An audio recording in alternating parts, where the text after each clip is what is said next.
Le Barça humilie à nouveau un adversaire cette saison. Est-ce que on se rend compte du nombre de matchs mémorables qu'on a vécu avec ce Barça-là? Est-ce qu'on arrive à prendre du recul? Moi, ce que je peux vous dire, c'est que je ferai une vidéo en fin de saison où on fera le bilan, on fera le point et on va essayer de se remémorer tous les grands matchs qu'on a vécu. Mais là, en termes d'émotion, on est en train de rattraper quelques saisons là quand même, parce que c'est pas normal, hein. Vivre autant de matchs de la sorte comme ça, avec autant de buts, des gifles en Ligue des Champions, en Classico, tout ce que vous voulez, c'est juste fou. Et normalement, tu vis pas tout ça en une seule saison. Ça n'existe pas, ça. Là où ça existe, c'est uniquement au FC Barcelone. Et on l'a vu encore une fois ce soir.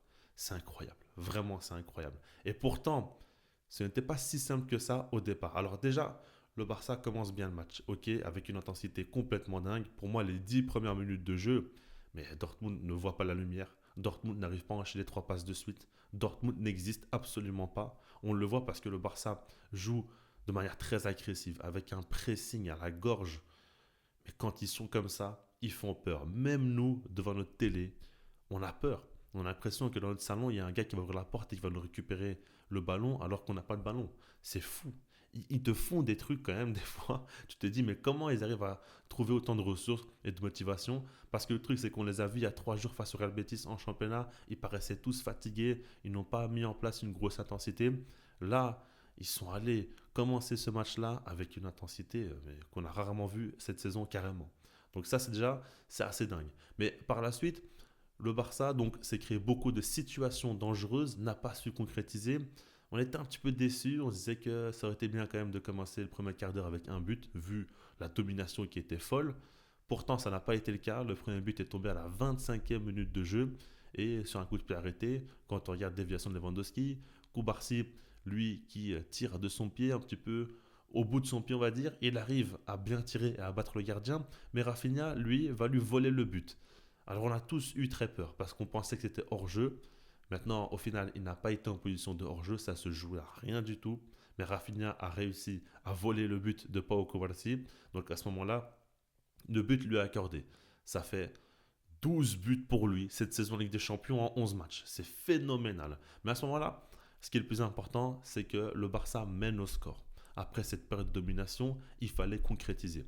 Et le truc, c'est que tu continues après le but pendant 5-10 minutes, on va dire, allez, à dominer, à être supérieur, tout en ayant baissé en intensité, parce qu'on voit que le Barça n'a pas su tenir très longtemps avec un tel rythme. Mais, Dortmund a commencé à allonger leur séquence de possession. On a vu qu'ils avaient beaucoup plus souvent le ballon et à être dangereux. On a vu des situations très très dangereuses. Guirassi a tiré à côté du ballon à 2 reprises dans la surface. Juste face à Tech, il a reçu des ballons magnifiques et pourtant il a tiré à côté du ballon. Ça, il ne faut pas l'oublier. Donc, tu vois que ça se passe comme ça et puis tu vois que par la suite, Dortmund est très dangereux souvent. Tech est présent dans les cages, la défense, ça joue à pas grand chose, hein. Honnêtement, ils auraient mérité un but tant ils ont eu une bonne séquence où ils ont dominé et le Barça a vraiment eu du mal à enchaîner les passes. Et je trouve que le véritable problème, c'est que le Barça a surexagéré, on va dire, le jeu vertical. Où il y a eu des moments où des fois ils voulaient trop vite attaquer et penser trop à marquer et donc il y avait des pertes de balles beaucoup trop rapides et Dortmund en a profité pour monter en confiance, en puissance et puis ils ont su être dangereux. Maintenant, ce qui est fort, et j'en ai déjà parlé, à chaque fois je vous disais qu'Hansi Flick a un jeu un peu trop lisible, un peu trop vertical constamment et que ce n'est pas assez équilibré. Maintenant, je vous ai dit aussi qu'entre-temps, Hansi Flick a compris ses erreurs et a fait évoluer le jeu de son équipe. Et aujourd'hui, pour moi, ce match-là montre bien l'évolution actuelle du Barça. Parce qu'en première période, tu as bien commencé, mais bon, tu as eu un manque à la finition. Et puis, tu as voulu absolument marquer et tu en as perdu la possession et le contrôle du tempo du match. En seconde période, le Barça est revenu avec d'autres idées. Avec surtout cette idée de ne pas vouloir surexploiter les espaces donnés par Dortmund, mais plutôt essayer dans un premier temps d'assurer la possession du ballon avec une domination et une alternance entre le jeu vertical et le jeu beaucoup plus posé. Et on l'a vu, dès le début, il marque un but. Rafinha qui marque c'est Lewandowski qui marque. L'action est magnifique parce que c'est la Yamal sur le côté droit qui va faire un piqué pour Rafinha qui fait la remise à Lewandowski. Waouh, déjà, l'action est juste folle. Une contre-attaque très bien menée. Et par la suite, on voit que le Barça calme le jeu. Et là, tu vois Pedri et De Jong combiner entre eux. Tu vois les joueurs se trouver entre les lignes. Tu vois Lamine Yamal faire des différences comme d'habitude. On voit beaucoup de choses. Mais après, là, ça va dérouler parce que tu as Lamine Yamal qui va trouver Fermin Lopez en profondeur, qui donne le ballon à Lewandowski qui va marquer. Le but est magnifique. Et puis tu vois que Lamine Yamal lui aussi va marquer. Et sur l'action, c'est Lewandowski qui récupère. Rafinha en profite pour donner un ballon à Lamine Yamal. Et Lamine Yamal qui a une finition en piqué. On va y revenir, hein, mais voilà, 4-0 au final. Et tu as totalement maîtrisé la seconde période. La seconde période, c'est une masterclass totale. Alors que la première, il y a eu du bon, il y a eu du moins bon. On a eu une première partie de première période excellente, une seconde partie de première période beaucoup moins bonne. Et puis en seconde période, par contre, là, tout a été excellent, du début jusqu'à la fin. Et après, bon, c'est vrai que Dortmund a eu encore des situations pour marquer. Araujo fait deux gros sauvetages quand il entre en cours de jeu. Tech aussi fait quelques arrêts intéressants. Donc on maintient le zéro qui assure pratiquement la qualification déjà. Ça, il faut le dire, ok, mais de manière générale, tu as vraiment été largement au-dessus. Maintenant, si on parle des joueurs, déjà pour commencer, Lamine Yamal. Il avait dit qu'il était en mission. Encore une fois, à chaque fois qu'il prévient sur Instagram en story qu'il est en mission, il arrive à concrétiser. Et on l'a vu. On l'a vu. Quel match, encore une fois, de Lamine Yamal. On a tous vu sa petite virgule sur Ben Sebaini qui était juste magnifique. On a vu ses petits dribbles sur le côté. À chaque fois, comment il se sort de la pression. Quand il vient un peu décrocher et qu'il y a deux trois joueurs dans son dos, lui, il se sort de la pression très facilement. Les ballons qu'il donne, c'est toujours un régal pour les attaquants. Et puis sur les buts, il est décisif, hein. Sur 3 buts, il est présent. Il y a le but de Robert Lewandowski où c'est lui qui fait donc la passe piquée pour Rafinha qui fait la remise à Lewandowski. Et puis le second but de Robert Lewandowski, c'est la Yamal qui donne le ballon en profondeur à Fermin Lopez qui fait la remise sur Lewandowski. Donc il a deux pré-assists. Ça ne compte pas, ça ne fait pas des statistiques, mais c'est lui qui est présent sur les actions et c'est lui qui débloque les situations. Ça, il ne faut pas l'oublier. Et puis sur le but qu'il inscrit, ben, la finition piquée comme ça, du bout du pied, c'est magnifique. Il a une confiance en lui qui dégage et qui se diffuse chez tous les joueurs du Barça. C'est juste phénoménal. C'est le crack de sa génération. C'est à lui qu'appartient ce sport pour les 10 prochaines années. C'est aussi simple que ça. Et ne me parlez pas d'autres joueurs qui sont talentueux ou quoi. Non. C'est Lamine Yamal et personne d'autre. Et il le prouve semaine après semaine et à chaque fois que c'est un moment important de la saison, il élève encore un peu plus son niveau.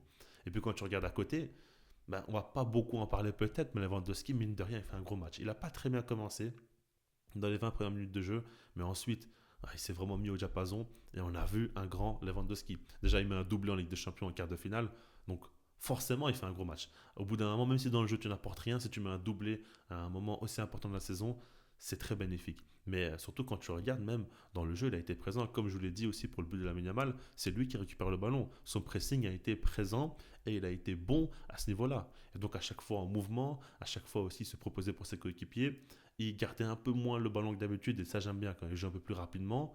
Franchement, il fait un gros match. Et il a prouvé que, ok, Ferran Torres est très bon, fait de bonnes choses, mais c'est pas non plus Ferran qui doit être titulaire, c'est peut-être plus Lewandowski, même si des fois il nous fait du sabotage. On sait que Lewandowski, jusqu'à présent cette saison dans les gros matchs, bah, il est décisif. Et il le montre encore une fois, il a marqué un nombre de buts fou, je crois qu'il a 41 buts, toutes compétitions confondues. C'est juste dingue. Et puis à côté de ça, il y a d'autres joueurs évidemment, déjà Fermin Lopez. Moi, je trouve que c'est un joueur qu'on sous-estime trop dans la commu Barça et on se rend peut-être pas compte vraiment de sa qualité. Quand on réfléchit et qu'on prend du recul, à chaque fois qu'il a dû jouer des gros matchs, il a été présent, il a été bon et très souvent il a été décisif carrément. Que ce soit buteur ou passeur, il a été décisif, mais souvent vraiment, on voit vraiment une personnalité très forte. Un fort pressing, une énorme énergie, et puis on voit une grosse activité sur le terrain, on voit de la justesse, il se propose constamment entre les lignes, il est bien positionné, il a ce sens du but, à un moment donné il touche le poteau, il est à deux doigts de marquer, plusieurs fois il est dans la surface, il est bien positionné au bon moment, ça n'a pas toujours été top au niveau de sa finition, mais il n'était pas loin de marquer. Et puis il donne l'assist pour Lewandowski, vraiment il fait un gros match.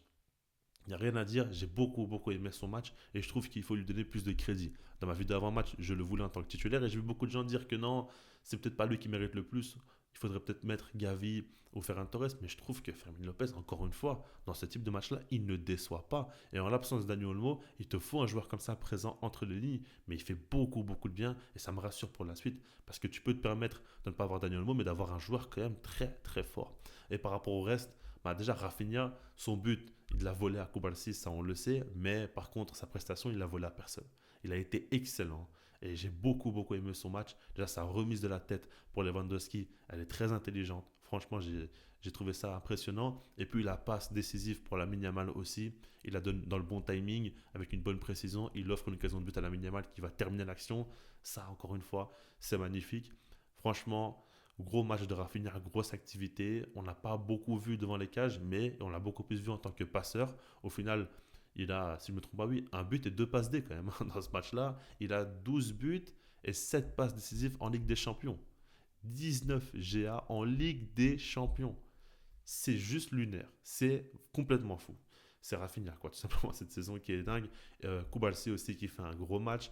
Le milieu de Young Pedri, lorsque le Barça veut dominer la possession, bah, tu donnes le ballon à De Jong et Pedri et ils font la différence.